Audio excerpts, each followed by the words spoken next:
Hello and welcome to another CloudAsta video on Google Workspace. Today we'll be reviewing some of the Google Workspace updates that have released over the last month in October 2024. Google releases a lot of new features each and every month, so we try and sift through those and figure out what works best for you and what's the most important things. So we tried to curate those here, and we're going to go through and share what those are and do a little bit of a demo to show off those new features.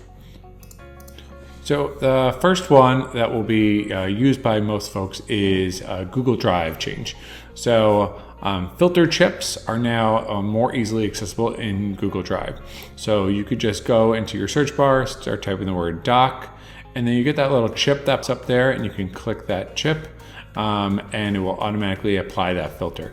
You could do this for different file types, people, location, all sorts of different things, even a date modified, as an easy way to quickly filter in Google Drive and find the necessary files that you're looking for.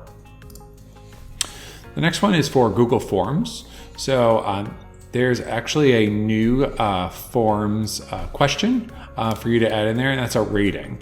So you can add in a new Forms question and ask folks to rate your experience for a scale of let's say 1 to 5.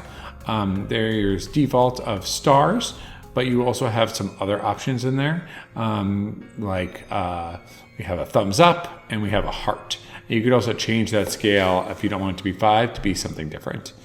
This could be a great way to have some sort of a rating built in there, where typically you would use those with kind of that linear scale, but you can go ahead and have a classic rating system now.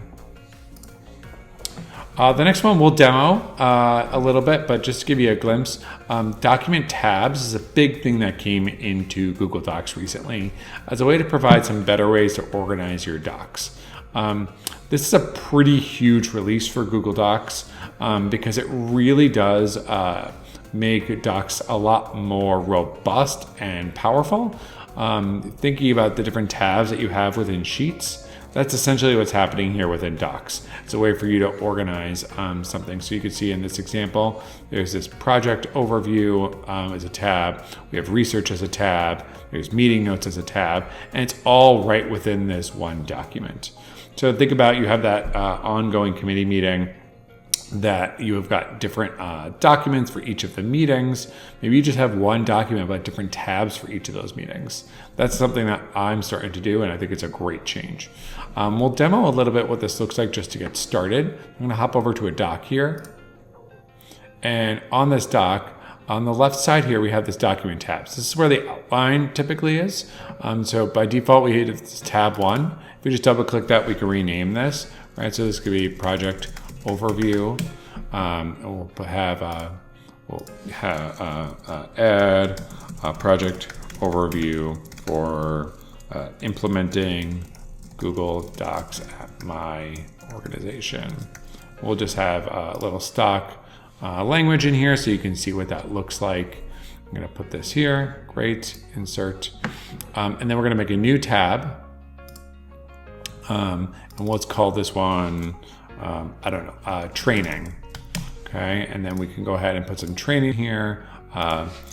Build out detailed training notes on adopting Google Docs from Microsoft Word. I'm going to put those in here as well. Let that generate. So we're using the Gemini feature that's built in. Great, we have this here.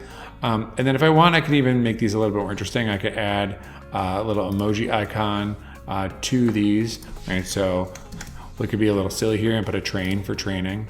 Let's actually pick a different train because I like this one better, right?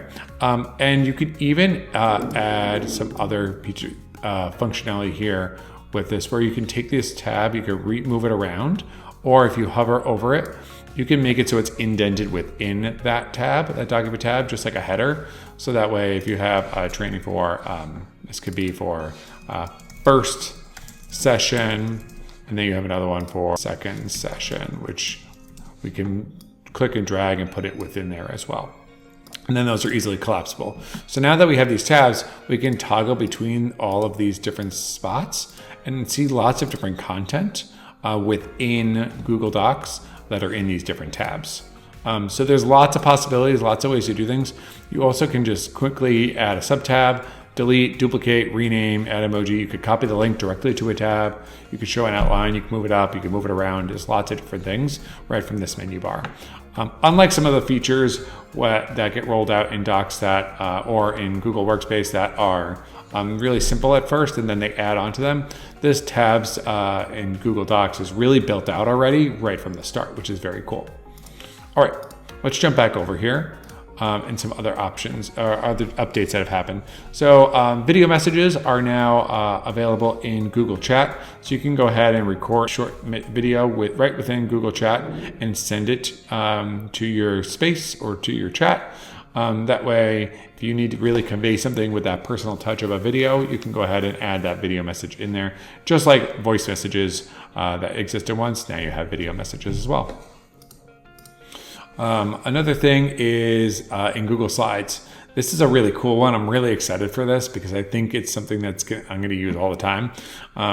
So now you can actually have Google Slides automatically present your slideshow to the appropriate screens if you have different displays plugged in. So you have a projector in your conference room. Typically, you would be projected. You have to go into presenter mode. Then you have to move the slides or move the windows around in order to get it to where you want it to be. Now you can select: do you want the presenter view? Do you want to present from the beginning? And which display do you want the slideshow to come on? Which is very cool, and I'm very excited to use this myself. The Google Sheets tables kind of went into effect a little bit earlier this year. If they haven't revolutionized your work yet, then go back and find a video on how to use Google Sheets tables. They're really fantastic. Also, if you make a new sheet nowadays, it just pops out on the side, asking you to get started. There's a lot of built-in templates. Go and check them out. Conditional notifications are now built into Google Tables, so that way you could set yourself a rule if a cell or part of the table changes, and you can set who gets a notification on those conditional changes. So that way, if you see somebody making a change, you can go ahead and know that it's happening without having the tab open all the time. And these are some of the emails that you would get. You can see they generally group those notifications together every 30 minutes or so. So that way you're not getting a lot of emails at once if you have a very active table.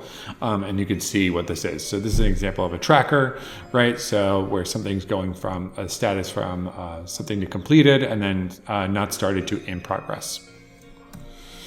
All right, and then we're on our last couple here. So if you are using the pronouns in your Google account settings under My Account and you have your visibility set to anyone, when you are in Google Meet, your pronouns will be displayed near your name within Google Meet for others to be able to use, which is really great and really helpful. So if you haven't set those up yet, go ahead and check them out.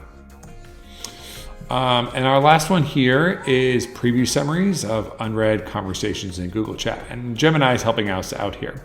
So this has been really cool to see these chat summaries that have been happening, and they kind of just showed up for me in a great way.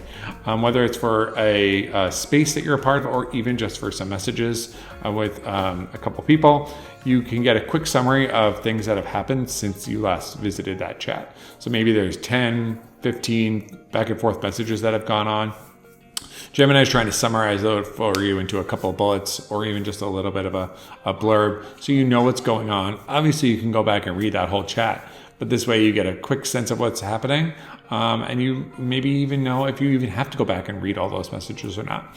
So this is a great way to see Gemini summarizing data for us and being able to show it to us quickly, and we can move forward knowing what we need to look at and what we need to not need to look at. All right. Thank you so much for watching this October Google Workspace updates. We really appreciate it. If you have any questions, please feel free to reach out to us. Thanks so much.